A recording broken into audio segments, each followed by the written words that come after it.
right. Today, I'm joined by Kayla Donovan, who is the founder of Transformation Group Business Advisory. And what Kayla does is she helps veterinary practice owners have successful sales of their practice to a corporate buyer. Kayla's worked for a large acquirer of veterinary practices prior to this and has worked within kind of veterinary medicine for right about a decade. It's coming up on that. And with that, I'm really excited because we're going to be able to chat through a couple different things when it comes to practice ownership, transitions, valuation, just information that I think will be really helpful for practice owners. And so with that, Kayla, thank you so much for joining me today. Yeah, thank you so much for having me. I'm super excited to be on. Yeah. And so one of the cool things about trying to incorporate more video into content, and this was really, really exciting for me, is you have some good visuals and some good things that you want to be able to share. And so for those, if you're listening to it as you work, as you do dishes, as you're driving, I know that's when I'm a lot of times listening. You might want to actually like go over to YouTube. This is my easy way to try to get more people to subscribe to YouTube, right? So I get that custom vanity URL, right? It's at 100. I think I'm at right at 20 right now, but please go over to YouTube. I think there's going to be good stuff there. And so we'll try to talk to it if you only listen to the episode, but there's going to be some good visuals as we go through. But with that, Kayla, I think the natural place to start is, you started your business about a year ago. Starting a business is hard. Everyone knows that, whether it's vet med, whether it's, helping practice owners sell, whether it's the coffee shop at the corner of the street, right?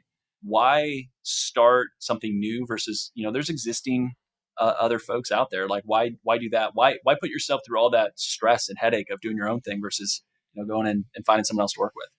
That's a great opening question.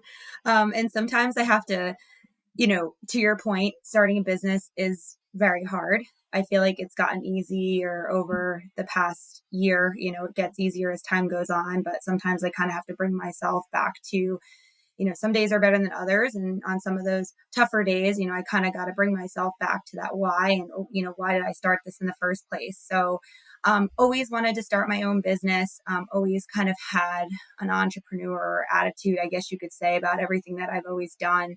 And I just never really knew what it was, like, what was truly my calling, what was something that I was going to be able to start from scratch that I could truly feel like I could bring, my gifts to other people and truly service other people. And it was in my previous role that I was at before, where I was I worked for a company that acquired veterinary hospitals, and I kind of led their team and buying hospitals for them and, managing the whole process, working with, the sellers and then the brokers, all the different advisors that they had. And, I really just felt that there could have been a better solution, that there was somebody that could have, really, really listened to what they were looking for. Money is very important, but in the end, it's not all about money, especially now when these deals are becoming more and more complex. And a lot of them are going to be a little bit more long term, where they're going to have to stay and be a part of this corporation for a long period of time. So finding the right fit was really important, and really making sure that the seller's goals were truly aligned with the buyers. And I just felt like, from the different process that I had worked previously, that there was an opportunity for someone to do better, and really do the right thing by your client, and really having their goals being at the forefront of everything that you do. So that's kind of what led me to this and wanting to start this on my own, because I truly felt that what I could put together would really benefit a lot of people who are in that position where, they're getting ready to sell their practice. So yeah, that's kind of what keeps me going when I think back to, when I have those days where I'm like, why did I start this? Like, this is really hard. And it's definitely one of those things that you have to have a lot of grit for, and you can't give up even when it is hard, because it takes a lot of time and patience. And I'm not exactly a very patient person, I would say, when it comes to things like that. I'd say I'm very patient with other people, but as far as with myself and, how my business is growing and my goals and the things that I want to do. I lack in that aspect a little bit. So, always working on just trying to really trust the process and just knowing that, if you put in the work, it's going to work out. And, always make sure that you do the right thing. That's kind of the forefront of everything that I do. And truly having, the best interests of others along the way and truly wanting to help people, even if it means that, there may not be anything in it for you. But that just that's the way that I am and the way I do business. Yeah. And it's easy to be patient with others, and then you put so much pressure on yourself to perform or do this, and you're like in your mind. It's funny because so many times when you start a business, or let's say for a veterinary practice owner, and they're gonna buy a practice, like, hey, what's your business plan? And you make all these projections, and some of them are just like kind of wild ass guesses because we're like, hey, we think we can do this, right? Like, I have confidence in me, that's why I'm here, right? And Yeah. you have to be kind of your biggest cheerleader in that regard to have confidence in doing it, or have a really good, family foundation or people around you to encourage you. Because yeah, there are going to be days where you're like, oh my gosh, I'm crushing it. This is amazing. And there's other days where it's like, man, this week has just been the longest month of my life. And like, why can nothing work? Yes. So I mean, I think kudos there. And I think the other thing that is definitely correlated, even within veterinary medicine, for associates that are listening, is like, hey, you can go and do your own thing, and you don't have a guarantee that you're not going to fail, right? But you're going to learn a ton of stuff, and regardless of the outcome, you'll be better because of it. And I think the same thing for you as well. It's like you go through, it's like getting through, first year, right? Because people will always ask, well, how long have you been in business? Well, I just started last week. It's like, okay, once it's like, hey, I've been doing this for a while, or you can lean on some of the other history and your knowledge, right, of being in vet med for a while is really cool. But you talked about, brokers. I love the term advisory that you have for your business name, because I think there's a big difference, right? I'm here for a transaction, and I'm here to give you advice and guidance to make this a smooth process. Um, Same thing for me. If I walk into a veterinary clinic, how do I know a doctor is really good at their job? I don't know. Like, my dog goes in, has an issue, comes out, things are better. Like that's all I know. And so for a lot of veterinarians, they go through a transaction, and unless something really blows up, you probably don't really know if the person that you worked with is good. How would you answer that question if someone says, like, how do I know if someone's good at their job if they're helping me with a practice sale? That's a Yeah. really easy question to ask, hard one to answer, but that's what I do. I just ask hard questions. Yeah. No, that's a really good one. So I think, and it's hard because, I'll always say, word of mouth is really important, but then, to your point, everyone's got to start somewhere, right? So, I'm lucky enough that I've had, a kind of a couple clients now and people who have taken a chance on me, not having, I have a track record, right? I've done this before, but in a different, facet. Like, I don't have, I'm not one of these brokers who's been around, doing this for, a million years. But I think there also comes with a new, fresh perspective to that. Like, I remember, I actually met with a client, this is a couple weeks ago, and a new client who ended up signing on with me. And she was like, I have to say, I'm really impressed by you. One thing that it's kind of a catch 22, right? Because, I don't have, my company hasn't been around for very long. Obviously, I'm just coming up on a year, like you had mentioned. And, so she's like, you haven't been around that long, but at the same time, since you haven't been around that long, I know you're going to work your ass off for me because you're not going to want to screw this up.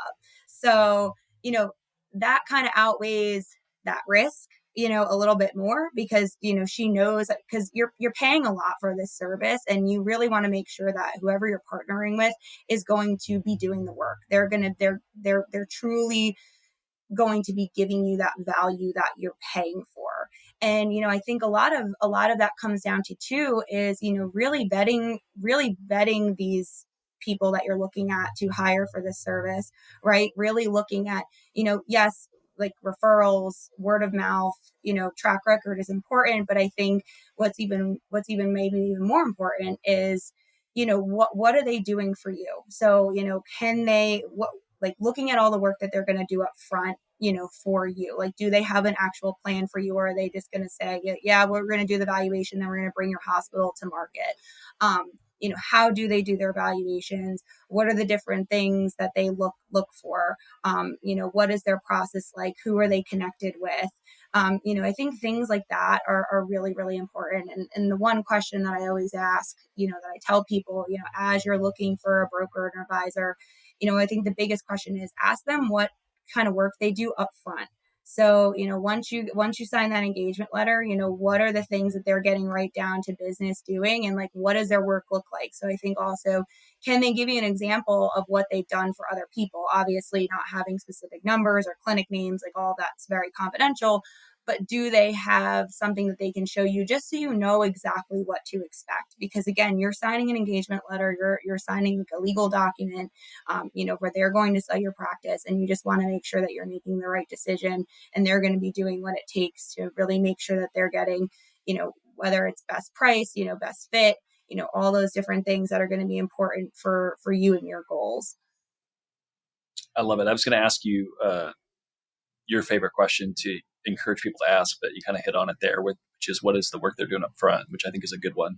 Because it's hard to know what you don't know, and so you want a good question that if someone is a professional in that space, what would they be asking? How would they do kind of their due diligence? And I think that's a great question, which leads us into what I think is going to be kind of the meat of the conversation, and would love to get into some of the stuff that you have around valuation. Because I think that this is this nebulous idea of like, well, valuations and well, multiples are here and this and that. Like, how do you, as a practice owner, start to think about it of what is true and real, of where am I at today, but also what could I be doing to improve upon?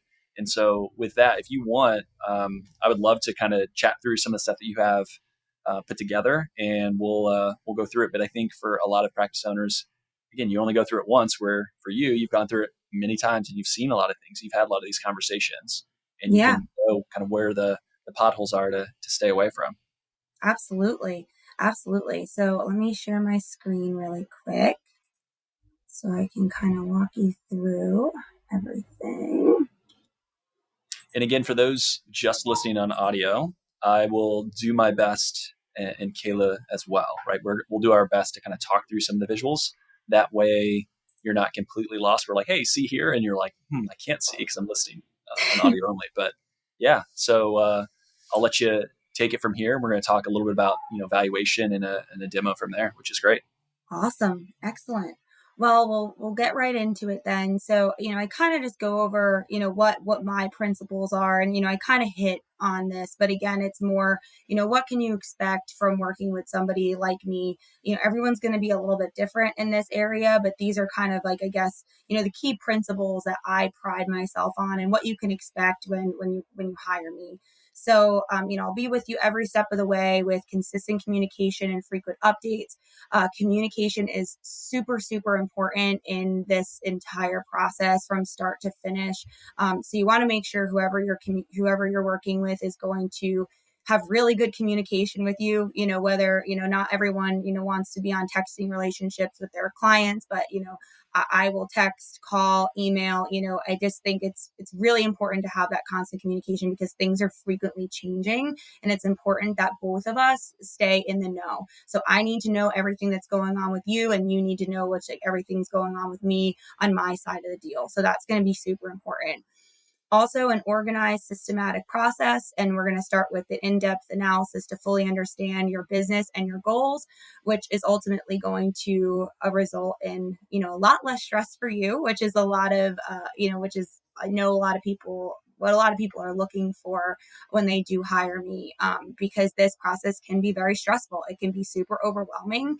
And it's really important that you have someone that is going to be super organized and can lay it all out for you, and does a really good job of really getting down to the nitty gritty of what your goals are. So knows exactly what you're looking for, because if they're going to be going out and, soliciting offers that might not be aligned with exactly what you want, even though they might be getting the best price for your practice, there's still going to be a lot of factors that are going to be important to you to make sure that, you know exactly what you're getting, and they know exactly what to get for you. So again, really important part there is to really understand, your goals, and then also your business from inside out. So, whoever you choose needs to know the ins and outs of your financials, because the better that they understand that, the better they're going to be equipped to promote your hospital, market your hospital in the best way possible. Um, So this is a sophisticated financial model and marketing package, which is also known as a SIM, that we'll put together. This is basically so all buyers are bidding off the same numbers. So again, it's going to be a deep dive into all your financials and really going to make things consistent along across all offers. So and then also there's the negotiation part. So, a lot of a lot of clients I talk to don't, negotiating isn't their favorite thing to do. So it's nice to have somebody that's going to take over that for you and really focus on taking the brunt of those negotiations, and also knowing what you can and cannot negotiate. There's some parts of the deal that are truly not going to be super negotiable. Almost everything is, but there are things that are a lot less likely to be negotiated. And, those are things that can delay a deal. And I think it's really important that you have somebody who understands what those things are that can or can't be negotiated. And then also like how we can negotiate those things. And, again, all keeping in mind what your goals are and what you've envisioned for you and your practice. So with that being said, I'll kind of walk you through, just some questions about, as I help people think through the whole thought process of should I sell? Because obviously the answer to this question is critical to move forward. So market conditions is one thing to consider. So I'm sure a lot of you have heard that the veterinary market is super lucrative right now, and it's continuing to level out a little bit. So offers may not ever be this high again. So maybe if you're not looking, maybe you're still pretty early in your career, but you want to take advantage of how good the market is right now. That's something to consider. Considering the health of your business is another huge factor. So a lot of clients think that, well, my business is doing really well. It's performing better than ever. Why would I sell now? That's actually the best time to put your practice on the market, if ever, because especially now with the environment being, it's just a lot more competitive than it used to be. And there's a lot more scrutiny coming from the buyers just from how the market has changed historically. So I always I always recommend, and a lot of other people will recommend this too, is that, if your business is doing well, that's the best time to sell. You do not want to sell your practice when things are starting to decline or go downhill, or, you're losing staff and you're losing doctors and now you're feeling burnt out. That's really going to put you between a rock and a hard place. Staffing challenges, to kind of hit on that note. That's kind of everywhere for everybody right now. And, a lot of practice owners just want to come in and practice medicine, and they want to go home and spend more time with their family. They don't want to do the operational things within the clinic. They don't want to worry about, how they're finding their doctors and how they're finding staff. That in itself is really hard. And a lot of these corporate operating groups, can really offer a lot of support in that aspect. So they have entire teams who are dedicated to recruiting support staff and associate veterinarians, where they're going into vet schools. They're heavily recruiting through all different social media platforms, through the internet. They're going to conferences. They're doing all these things that you might not necessarily have the resources or time to do, which will help you get that help and help reduce that burnout for you. Also, I think corporations have historically had a little bit of a stigma about them. So everyone's like, people historically were like, oh, I'm not selling to corporate. They're going to come in and make me, change the way I practice medicine. They're going to tell me I have to carry this product, and, they're horrible, and they come in and destroy hospitals. That's absolutely not the case anymore. Their strategies have changed a lot, and they really, really want to focus on maintaining and growing their talent. So, that's a huge factor too. And it's also factoring into the current market conditions. A lot of people are asking me, why are the multiples changing so fast? And why is that? I think one reason is because of the initial land grab that we had, 2 years ago, where, all these, groups kind of emerged because their investors saw, wow, veterinary hospitals are doing really well. After COVID, everyone went out and bought cats and dogs. And, they should be easy to grow, right? Like, if you think about it, you just come in and, you have these contracts where you can get, products for cheaper, your lab agreements cheaper, organically, it should be really easy to grow, right? So they went around and they overpaid tremendously for all these hospitals. I mean, it was like the Wild West out there like 2 years ago, where like multiples were like absolutely outrageous, which I'll talk about a little bit later. Um, but I think they all got a little burnt. So most of them some of these groups that were way overpaying for hospitals just to be competitive and just grab as many hospitals as they could. And then once they had them, I think a lot of them had a hard time operating them because they weren't truly hospital operators.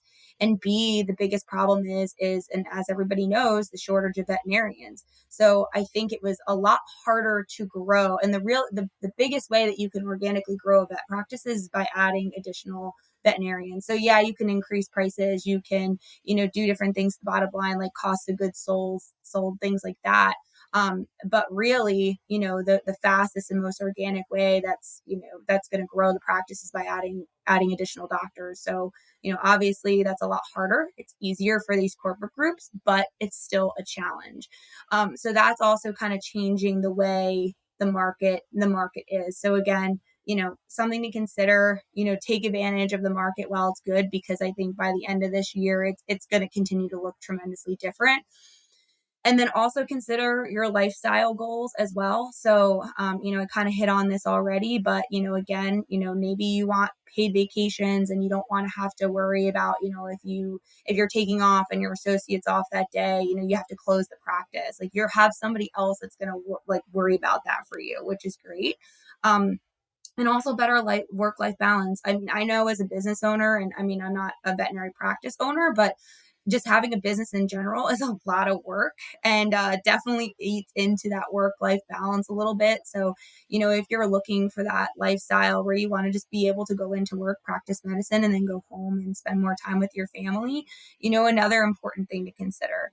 Also financial security. So these deal structures are becoming much more creative, which I'll touch on in a little bit. That's really going to give you some nice long-term financial security that can be really lucrative over time. And, in each of these, I'll kind of say again, kind of all ties back to consider the current market conditions, because that's going to be one of the biggest drivers. I think it is one of the biggest drivers for most of my clients right now, I would say. And then this is an important point too. So also consider where you are in your career stage. So I know I had mentioned that, a lot of my clients are not near retirement age at all. They're looking at this more of a long term, and they're kind of looking to sell for other reasons. Or they're looking to get out in like maybe 5 or 6 years and do something else. So it's really important that you consider what your career stage is and your timeline here, because I can't tell you how many people have called me and been like, I want to retire yesterday and I need to sell my practice now. And I'm only a one doctor practice. You're going to be in a really tough situation there, because so number one reason is a lot of these groups depends on how many full-time veterinarians you have, but the less amount of associates you have, the longer you're going to be required to stay with that practice through a transition. So I think typically, if you're a 2 doctor practice, like you're looking at maybe a 2 to 3 year stay. And, that's kind of really going to affect the amount of value that you're getting for your practice. So, if you're like, nope, I absolutely, like, no one's going to hold your feet to the fire. Like if you want to get out in a year, you could, but you're going to leave some significant money on the table for your practice, because it's just too high risk for that buyer. Because, if you take off in a year and, it might take them a year to find you an associate, they're going to be in a really rough spot. So again, like I think I keep telling this to all my clients, like, please just consider what your timeline is. And the earlier you start talking to somebody like me, at least so you can map that out and figure out where you need to be, the better. And then also, it's really that post sale work timeline is really the biggest thing to consider. And, again, you don't need to be retiring. You can be younger in your career, and you could want to stay with the practice for 10, 15 years. You could be like, you might want to just stay with that practice, but maybe you want to work your way up through the corporation, or, just have that better work-life balance. And, maybe you have equity or whatever that looks like. You're a partner doctor or whatever, to really kind of have a different level of financial security, throughout the years. So that's kind of obviously the starting point of where you guys, where everybody wants to start. And then I'll touch a little bit about the EBITDA and multiples and offers, because everybody wants to talk about this too, rightfully so. So this is kind of what how I was alluding to before about just how the multiples have changed so significantly. So, back in 2021, just to give you an example, a hospital that had about like 500K in EBITDA may have received a 15 times multiple, which is crazy in the world of business. Like, I mean, that's a high EBITDA, but at the same time, like in a normal business world, like that's usually maybe like, 9 to 10 times. So 15 times is very high, but that's just what the market was. So that would kind of equate to $7.5 million. And now today, looking at how the market has trended, it would be more around like the 6.5 million if they were at that 500K in EBITDA. So we're projecting, it to fall to 4 million by end of the year is kind of what we're looking at, the way things are projecting. So again, really important as you're starting to make the decision, do I start talking to an advisor or a broker, about, if this is something I should consider? Maybe I get a valuation of my practice, just start to see where I'm at, what it's worth right now, because, the market can have heavily influence your decision. And, I will say, and everyone will tell you this, it's never going to get back. For the people that are like, well, I'm just going to wait, maybe when the economy gets better, it'll go back up. It could go up a tiny bit, but it's never going to be back to what it was in 2021. I mean, that was kind of an anomaly, and it's never going to go back to that. So I would just, don't expect that anytime in the near future or ever, in fact. So checklist for getting ready. So everyone kind of requires something a little bit different. These are the things that I will need to get started. And again, this is just like an overview of what my whole process looks like. So I do think it's important to just touch on a couple things that you'll need, because usually, if you've never sold a business before, you don't really know like what to even start with. So when I put together your financial model, I'm going to need some, a bunch of financials. So, P&Ls, payroll reports, production, any non-reoccurring expenses. Get most of this stuff from QuickBooks, depending on what you use. But, that's super easy. I can walk you through how to pull the reports from me, or you can actually give me access and I can pull them for you. So I try to make it as easy as possible for you, because I know, you got to practice to run as well. And the last thing you want to do is be sitting and pulling reports all day long.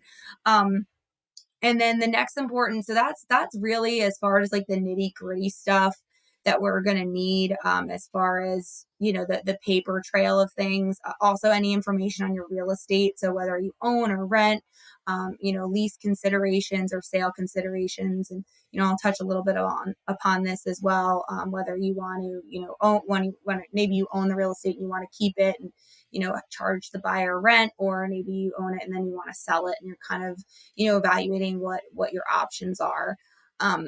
Probably one of the most important things you're going to need to consider is your team as you get this process started.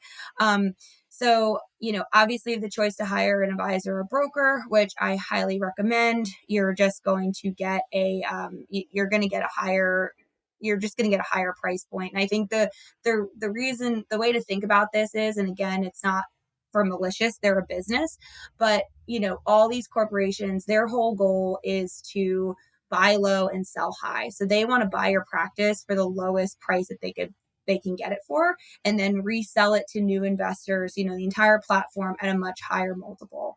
So, they're going to look at everything to try to squeeze that price as tight as they can get it. But when you have somebody like me that's on your side, that's really going to be able to be like, hey, no, the numbers are these, there's really no second guessing here.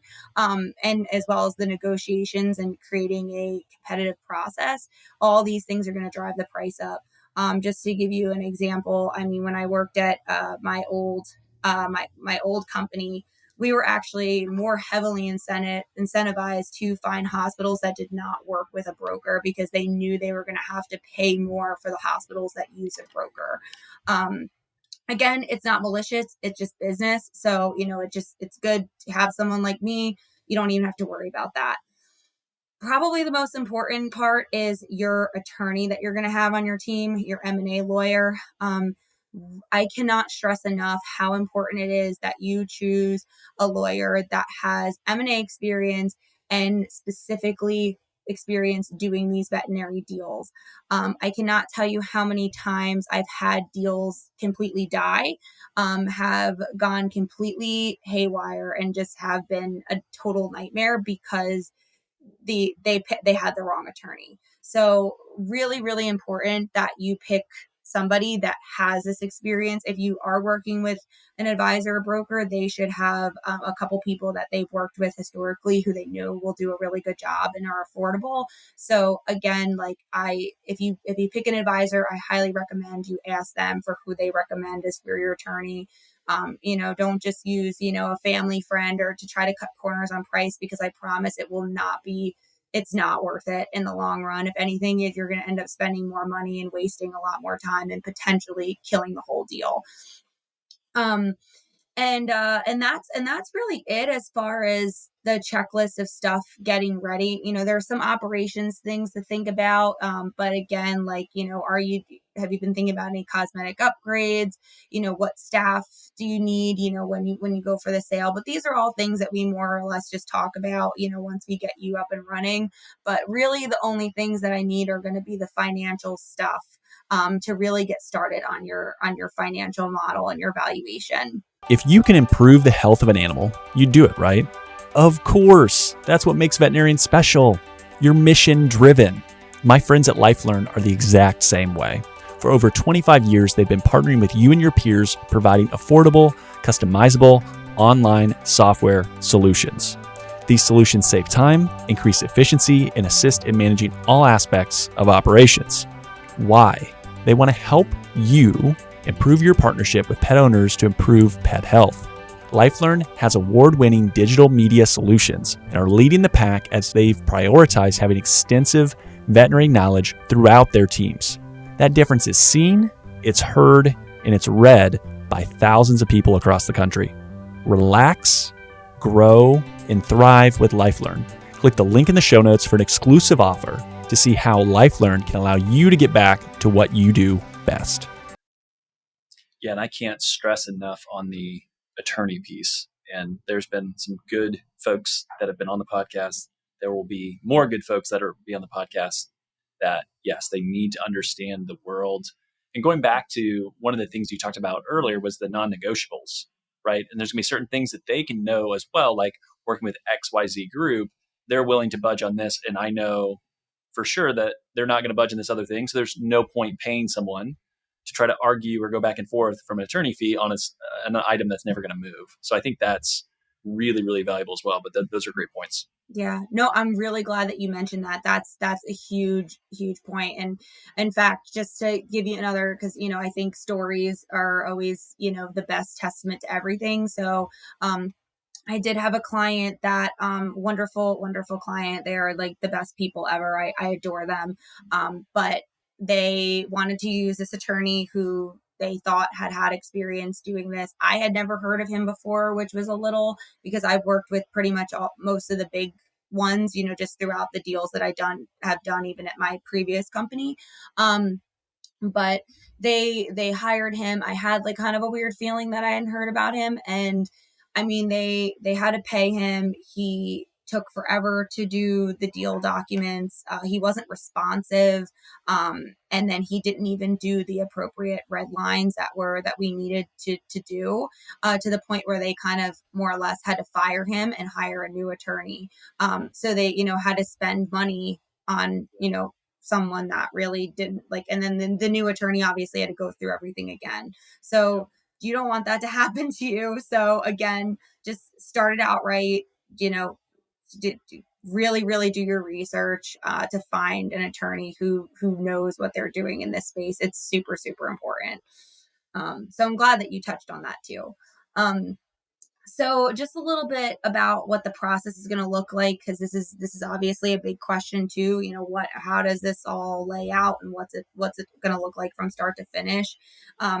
So typically I'll do, so if you decide that you want to, I'll usually do a little demonstration, pretty much what I'm doing now. This is what I use to kind of show, again, like the really important question is what's the work? What can I expect from you? And what's the work you're going to do up front?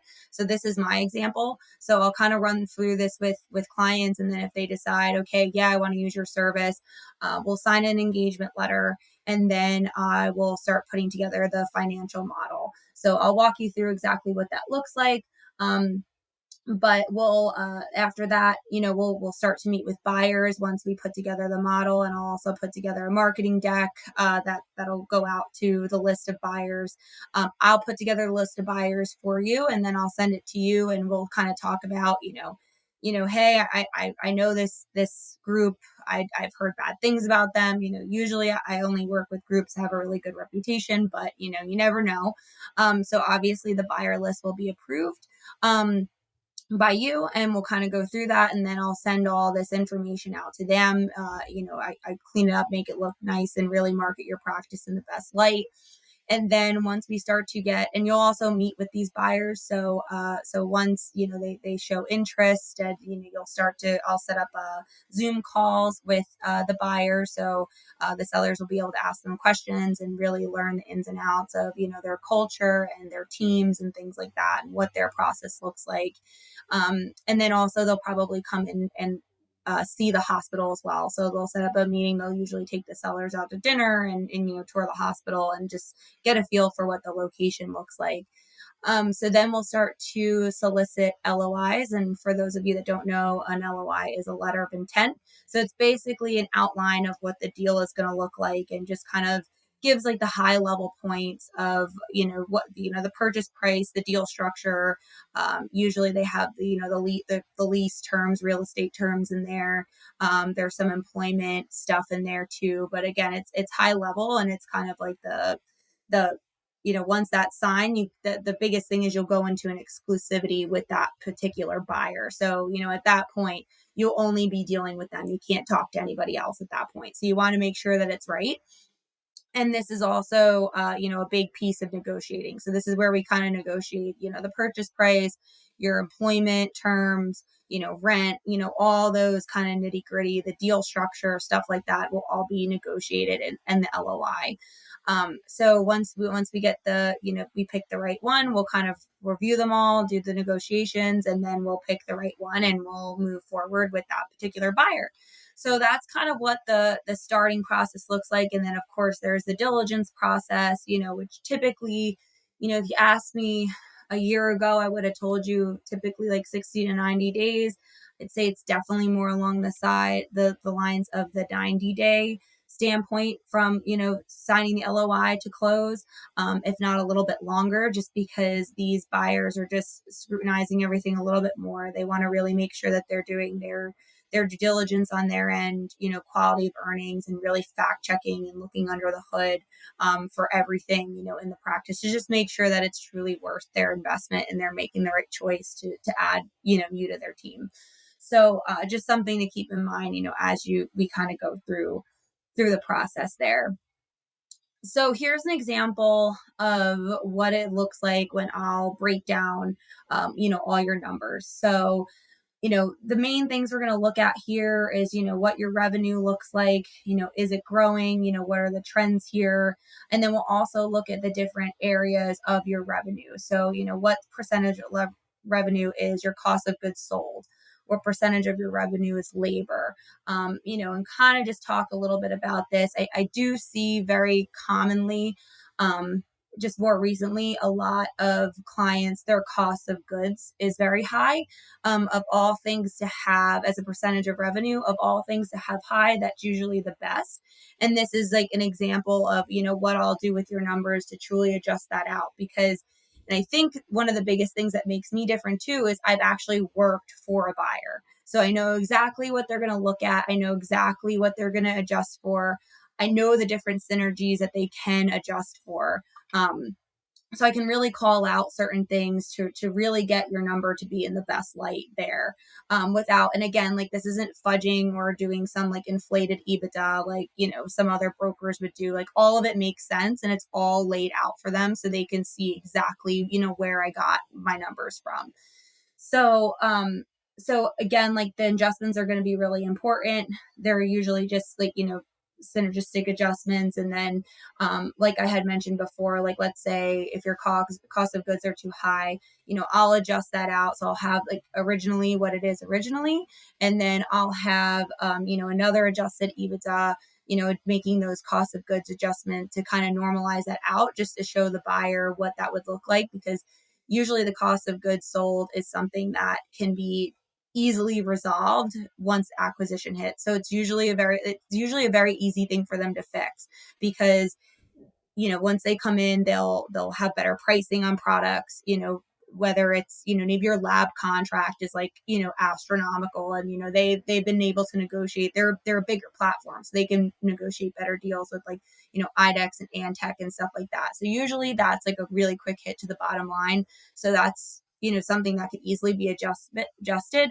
Labor can be a little bit of a trickier one, just because what these groups don't want to do is they want to maintain your team. Like that's usually the forefront of like the most important thing that they want to do. And so the last thing, they're not going to come in and fire people or cut their pay or anything like that. That's a huge no.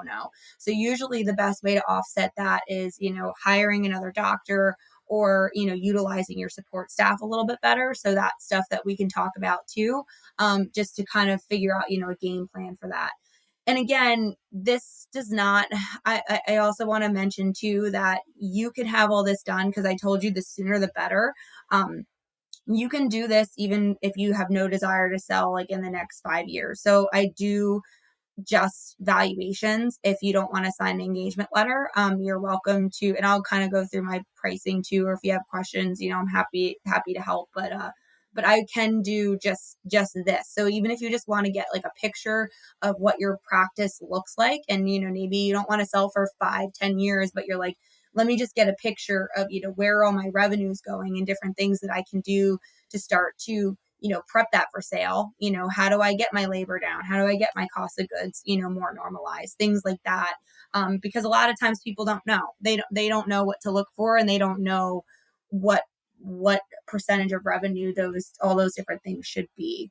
And then there's also the pro forma piece. So it's not in this example, but like it's just an example of different things that we can do with the adjustment. So let's say you start the sale process, and let's say you have a fifth doctor that joined your practice, and they just started to produce. So you want to get credit for that doctor, especially because they're a producing doctor. So we can pro forma that out, which basically means we're mapping that out to show based on what her production was the previous month. We can kind of map that out to show what it would look like with another year of her production. So that's also going to be an adjustment to show higher growth of revenue, and it's just going to paint your practice in a different picture. And a lot of other brokers won't necessarily think to do that, but it's an important piece. And again, like you want to get credit for stuff like that, because the buyers, if you don't have somebody that's looking out for that, they're not going to account that, because again, they don't want to account any more money into that. They want to get it for as low as they can. So it's important to know all the different things that you can adjust for to really get the best value for your practice. Love that. Awesome. So this is just an evaluation and a proceeds example. So once I'll walk you through all your financials, and we'll kind of go through the adjustments. So that's where we get your adjusted EBITDA. Again, it's a little bit different than just what your EBITDA is. This is an an adjusted EBITDA based on the adjustments that a buyer would make. So I'll take a multiple based on, your hospital, like historical growth, expansion opportunities, location. And the biggest thing everyone always asks, like, how can I get a bigger multiple? It's really going to be full-time doctors. That's the key. That's the key. That's what everybody wants. Doctors are the hardest thing to find right now. So if you have more doctors, the full-time doctors, that's going to immediately increase that multiple for you. Even if your revenue might be a little bit low, but like you got, if you have the heads, that's going to be the most important thing. So, as far as multiples go, I'll lay out, a base case scenario for you, which is, kind of more just a little bit more on the conservative side of what I think you get for your practice. And then, an upside scenario, of course, what we'll try to get for your practice.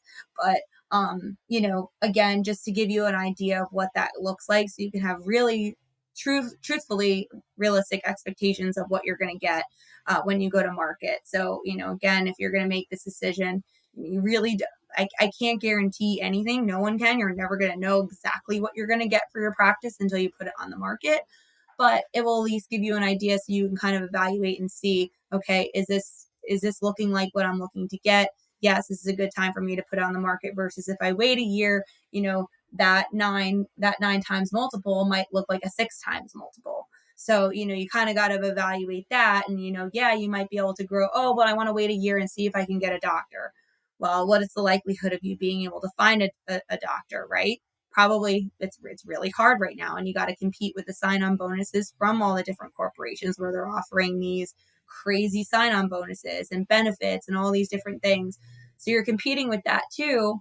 And then it's like, okay, even if you did, how, like, yeah, that might increase your multiple a little bit, maybe, but like, again, it's going to drop. So yeah, it might be, a 7 times and like maybe your EBITDA is a little bit bigger, but it's a much smaller multiple. So it's not really going to make that big of a difference. So you kind of got to outweigh, those are things that we have to talk about just to make sure, are you putting your practice on the market where it makes most sense for you?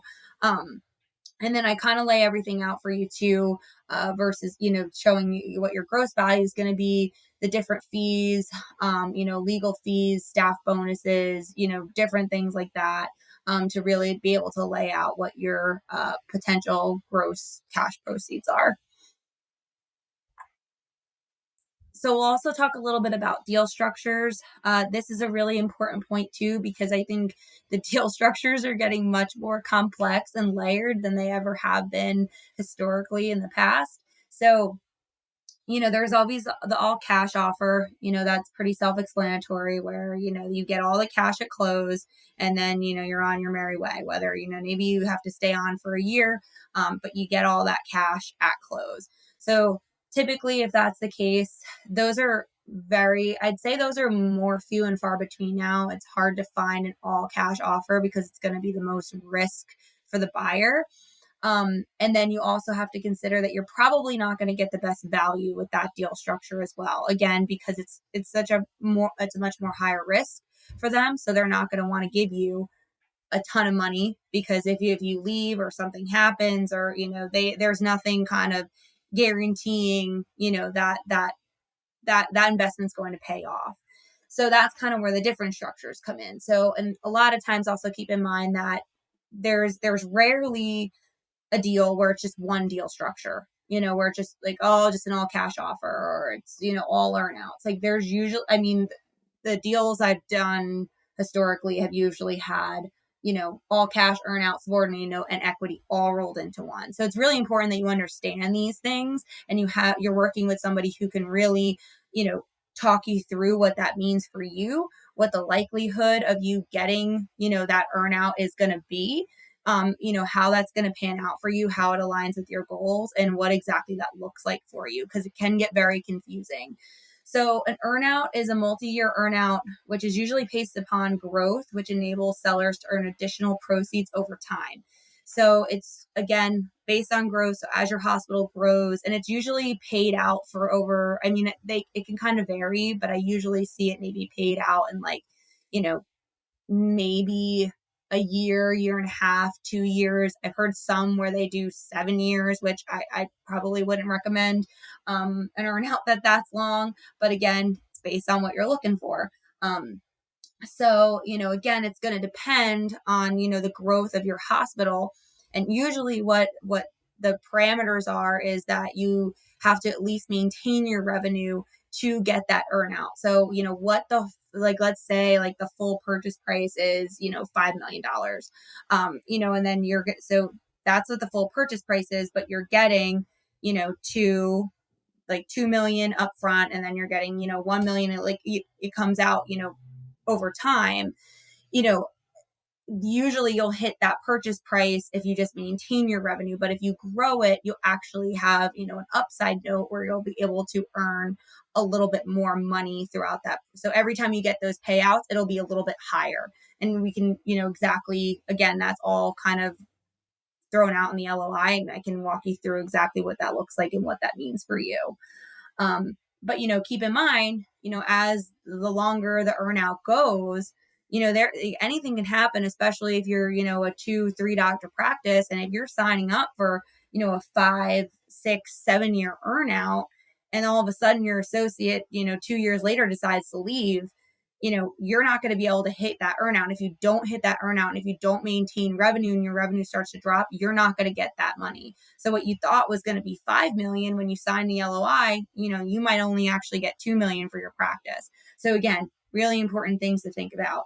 A subordinated note is basically when buyers will pay a portion of the sale over time in increments, while the practice owner, seller collects interest. So again, that's another negotiating point, is negotiating the interest that's paid on the subordinated note. So of course they're gonna, the buyer may want it to be a little bit lower, but it's important to have someone on your side that can tell you, what you can get for that subordinated note, because that interest will add up over time. Equity is a huge one that's becoming more and more popular. So this is where a portion of the proceeds is rolled into the equity of the parent company, in which the owner will collect the proceeds when there's a liquidity event. So what I mean by liquidity event is, so let's say, a corporation, you sell your hospital to a corporation, and then now this corporation is backed by, usually, but they have some type of, financial backing, whether it's like an investment bank or, whatever, private equity, whoever that is that's backing them. So as they grow, eventually they're going to grow out of that group and they're going to sell to another group. Again, typically nothing changes. Sometimes they buy each other, the different groups, they'll kind of merge together, but typically there's not a ton of changes. It's just really just their financial backing that's changing. So when that happens, that's called a liquidity event. So that's when you're going to have the opportunity to cash out on your equity and make money on that. And again, you're making money on the equity on the entire platform versus the equity of your hospital. So again, it's really important that you work with somebody who understands how this works, and they're going to be able to ask the buyers they'll be able to map out what that equity is going to look like for you. And, it's important for them to also have a pulse on the environment of all these buyers and what they're doing. When's the last time they recapped, which is, basically they recapitalized to a different, different financial backing, a liquidity event. So, knowing when they last did that or when they're projected to do that, like that's all important, because that's going to tell you, when you're going to be able to cash out and get that equity. And they'll also be able to lay out what that equity is going to look like for you, so you have an idea of how much you're going to make on that equity, when that time comes. Then there's a joint venture structure as well. And this, again, is also becoming a much, much more popular structure. So this is where the seller will retain some ownership. And so in that case, they're only selling a portion. I'll show you an example of this next as well. But they're maintaining a portion of the practice. So they're also going to be able to continue to take distributions from the hospital. And they're also going to get some cash out on the onset and ongoing operational support. So it's kind of like the best of both worlds, because you're going to get a nice chunk of cash up front. And then you're also going to get the distributions from the business. Kind of varies on, on how they kind of have that mapped out, and what percentage of the business that you're still maintaining. But, again, this is all kind of, devil's in the details. You really got to make sure that you understand how it's all going to work. But I'll show you a little bit about what that's going to look like for you. So here's an example of what a joint venture, again, just an example of what that might look like. So let's say, you have a hospital with, $459,242 in EBITDA. And let's say they sell for they're at a 12 times multiple. Might be a little bit on the high side, but in this market, still feasible. So, and let's say they sell 70% of their practice. So the cash proceeds up front that they're going to get is they're going to get paid out on that percentage that they're selling. And then let's say that this particular client's plan is they want to be done in 5 years, and it depends on when you can cash out on your joint venture as well. So when you can sell the remaining portion of your practice. Some groups you can do it whenever you want. Some you have to wait a certain amount of time, or it has to be, when a liquidity event happens, kind of like the equity. So in this situation, let's say that they want to sell out in 5 years. So at that point, again, it's going to be based on, a much higher multiple, because your practice would have grown. They're part of a bigger platform, so on and so forth. So you're going to be able to get a much higher multiple at that point when you sell the remaining portion of your practice. So, there's a pretty significant amount of money that you would get here versus if you did total all out, Soldier Hospital front versus, it's like a $2 million difference. So, and then you also have the shareholder allocations as well. You can see here that you're able to get out each year. So you're also making money that way. Keep in mind, you're also going to, be a paid employee. So you're also going to, if you're still working at the hospital, obviously, so you're going to have a salary, probably a pro sal model, depending on the group. So all things to consider, benefits, things like that, on top of all this. So, it's really nice as well, just from the operational standpoint too, because you're going to have the support. Like a lot of practice owners are also just looking to grow their practice, and they want more support that these corporate operating groups can offer. So it's kind of like you're still an owner, you're still getting to reap the benefits of owning this practice, but then you also have somebody that's helping you out with staffing, all the back end, all the things that you want to do, helping your hospital grow. So you're going to be able to make a lot more money in the end because you've just gotten to that next level because you have that additional support. So I hope that makes sense for everybody. Obviously, if you have questions, you're welcome to contact me, but because I know it can get a little bit confusing, but again, that's my job to make this a lot less confusing for you when you're there. And then I'll briefly touch on this. I'm not going to dive too much into this, but this is just a real estate analysis example. So, based on, maybe you own the property and you're trying to evaluate, do you sell it, or do you rent it out? So, kind of different. There's a lot of things that are kind of going to depend on this, whether it's, how much debt you have on the building, things like that, the cap rates, stuff like that. Is just, we kind of get into the nitty gritty here. But again, typically the buyers aren't the ones that buy the real estate. It's usually these veterinary real estate companies. Again, someone like me should have good relationships with these groups. I can recommend you to them as well, and they'll be able to give you a valuation as well to give you exactly what they think that you should get for your practice. But another thing you should consider too, and I have this conversation as well, because it kind of, they kind of snowball off of each other, but, based on if you're paying yourself a really high rent, that's going to hit your bottom line, right? So you might not get as much for your practice versus, maybe you lower your rent a little bit more and you get more for your practice. So you kind of got to figure out, okay, do I want more rent every month, a lower price for my practice, or do I want more money for my practice and a lower rent each month? So all these different things that we'll talk about, if you're in this boat and it's something that you're considering. Okay. And then one of the last points I want to touch on is telling your staff. I won't spend too much time on this, but this is something that oftentimes a lot of clients want support on, because telling your staff is sadly one of the reasons why people, even though it's the best thing for them, it's within their best interest to sell, they're too scared of telling their staff that they won't. I highly, highly advise you not to do this. In the end, this is your business and you need to do what's best for you. And I promise your staff will be okay. And they will understand. These groups offer a lot of really, really great things for your staff, and it's all about how you position it. So again, happy to help and support you however you need me to on this end too, because I know this can cause a lot of stress for a lot of people. And then again, I kind of mentioned this already, but I do offer consulting services. So I don't necessarily only have to sell your practice. So let's say if you want to just get a high level overview of your numbers, kind of like what I showed you before, the financial health of your practice, I can kind of really walk you through what things you're going to need to improve upon before you take it to market, different things to consider. And just from all angles, whether it be maybe there's marketing things you need to do, maybe you want an associate to buy in and you don't want to sell your practice, like stuff like that. I can help with all those things. Vendor contract renew is super important.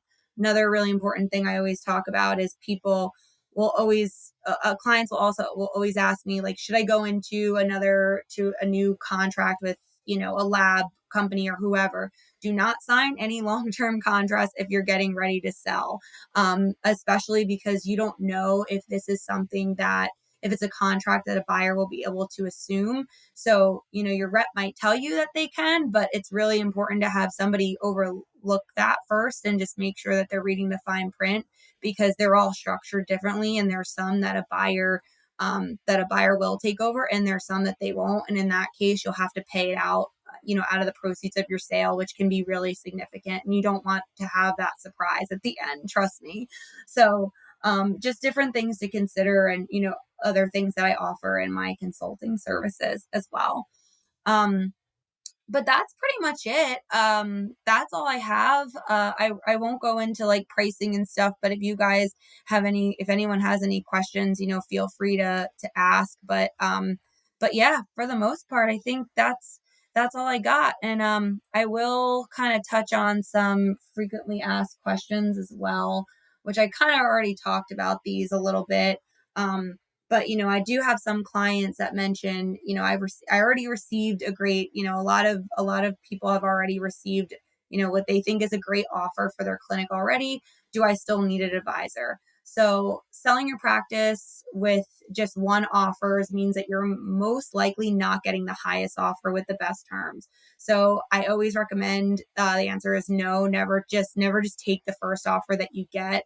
A private competitive bid ensures that you're getting the most value with the least amount of risk.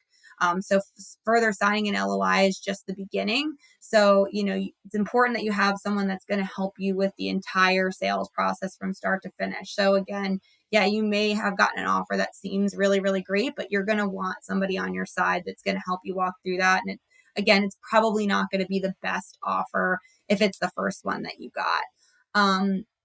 But again, I think we kind of already talked about all these throughout the presentation. So yeah, I think I'll just leave it at that. And actually, I will call out this one other question too.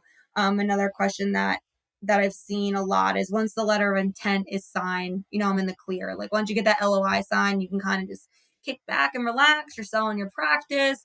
You know, People call out, doctors don't show up, who cares? Just, no, please, please, please do not do that. The LOI is just the beginning of the process.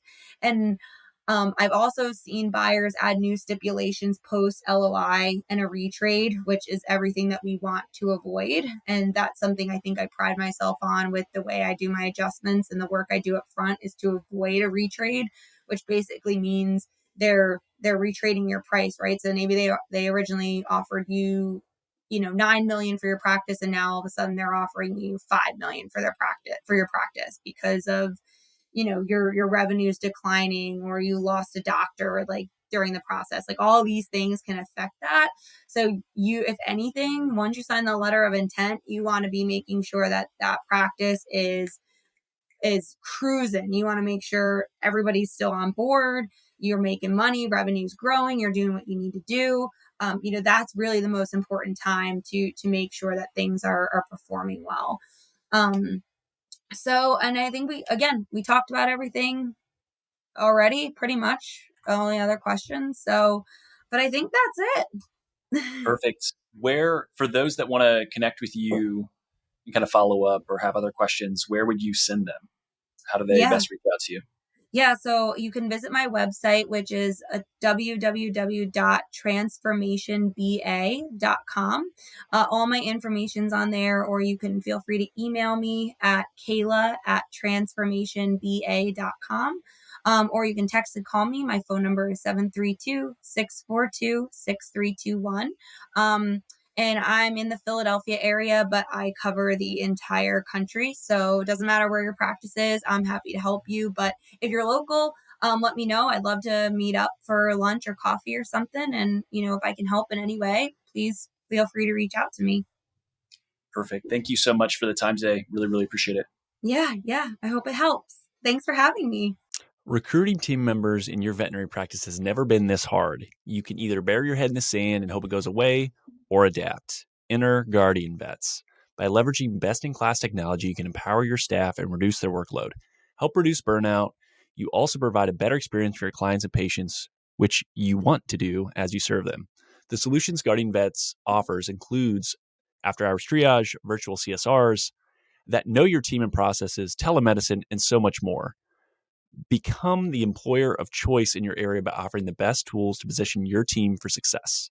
Whether you're starting a de novo, clinic, multi-doctor, or multi-location, Guardian Vets can help you be more efficient and effective.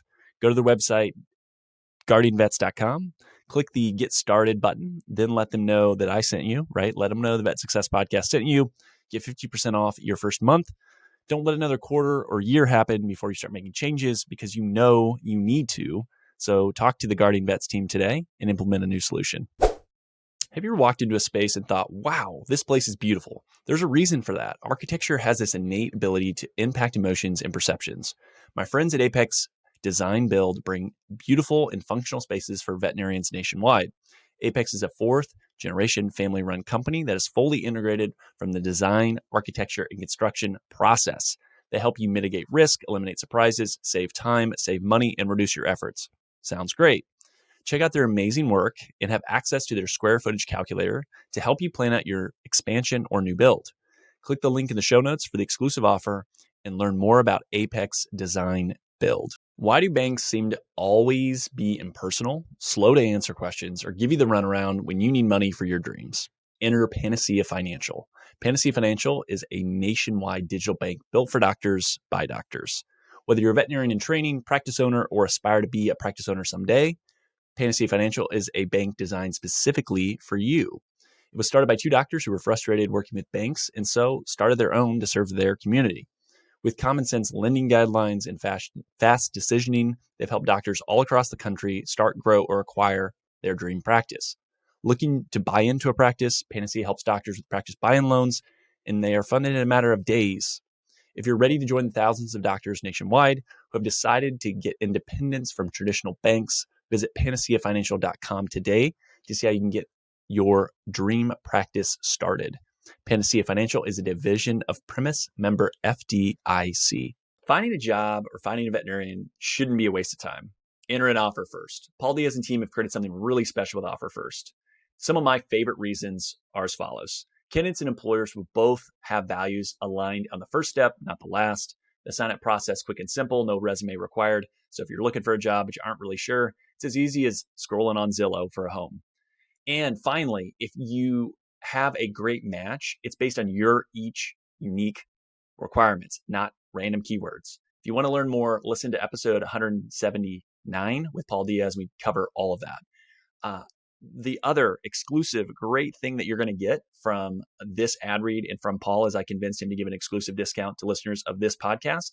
So for owners, you're getting a 20% discount on both the placement of any candidate, but also access to the platform. Use VSP if you go to Offer First, or the easiest way is a link in the show notes. So check it out. Associates, those looking for a job, same thing. Use the link in the show notes. Use VSP if you go directly to Offer First. But I will donate and Paul will donate to a veterinary nonprofit of your choosing. So each person that signs up gets a vote. Your votes actually count, which is incredible. And so I'll be reaching out. I will handle that. But there's going to be a donation made for any associate or any job seeker that adds on the platform. We want to make sure that not only does the platform help to make sure that you find a better fit, better culture, better role, but it's also doing good in veterinary medicine. Okay, so Link in the show notes is going to take you to Offer First. It's going to automatically apply that, but also use code VSP if you go to Offer First directly. And Offer First is changing the game of veterinary recruiting. I want each and every one of you to benefit from it, so check them out today. All right, so there are a lot of great job postings that I want to get to. And so we're going to start off with Bayside Hospital for Animals. Great work-life balance in beautiful Fort Walton Beach, Florida. No weekends, Monday to Friday, 8 to 5, no on-call or emergencies. It's an appointment only here. Currently a 2.5 doctor practice, new owner in 2021, bringing some fresh life into the hospital. The new owner had been there for 6 years prior working, so definitely understands the team, the processes, and the community. Lots of investment in people and new equipment. ProSal is the pay structure. Far too many benefits for me to list. Email BaysideVet251@Yahoo or call 850-864-1857. Join a thriving, growing small animal practice in Vermont on the Quebec border. Full-time ideal, part-time is considered. The idea is to start with yes with the team, patients and clients, and outdoorsmen or outdoor woman's paradise while being able to practice high-quality medicine. Compensation is write your own structure within production capabilities. Literally, it is the owner wants to find the right person and is happy to negotiate, chat through, and find the right fit. If you want autonomy and a boss that enjoys teaching, reach out to Newport Veterinary Hospital. You can email newportveterinaryhospital@gmail.com. North Central Indiana, looking for an oasis in the chaos. You know, who isn't, right? Come join the amazing team at Fulton County Veterinary Clinic. They strive to foster a fun, fast-paced work environment while providing quality patient care. They utilize the support staff efficiently so that the doctor is available to practice medicine and do what you're trained to do in less time and paperwork, which is great. Lots of investment in new equipment and technology to support you, full-time or part-time available. Small animal and exotics are both seen there, so no ER, no on-call, no weekends, competitive salary with sign-on bonus offered, and far too many benefits to list. Go to Fulton County Veterinary Clinic. So type that in and you'll find the job posting there. Last but not least, join Watertown Animal Hospital. Personable, small animal veterinarian wanted for well-established current 5-doctor mixed animal practice in northern New York, which is an outdoors person's paradise. Again, 2 of those. So if you like the outdoors, you can look at Vermont or New York. They have plenty of support staff with 6 CSRs, 6 licensed technicians, 4 animal caretakers, 2 technical assistants, a hospital assistant, a practice manager, and a bookkeeper. Focuses on mentorship and investment on the people and the technology. That's been a strategic initiative by the leadership team. No on-call, 24-hour ER less than an hour away. Salary based on experience, but no less than $95,000. Can be straight salary, ProSal considered. Want to discuss that with the right person. Tons of benefits. Again, too much to list. Please reach out to WatertownPetCare.com for that option as well. So again, if you find a role or a job or talk to anyone and it helps you in any way, I would love to hear that feedback. So please reach out. Let me know what you're able to do. And I will continue to post these. So if you are an owner, reach out to me, let me know. And we'll go from there. And until I hit a capacity of I can't keep recording these, I want to let people know who are high quality owners around the country looking for great help. So with that, we'll talk soon.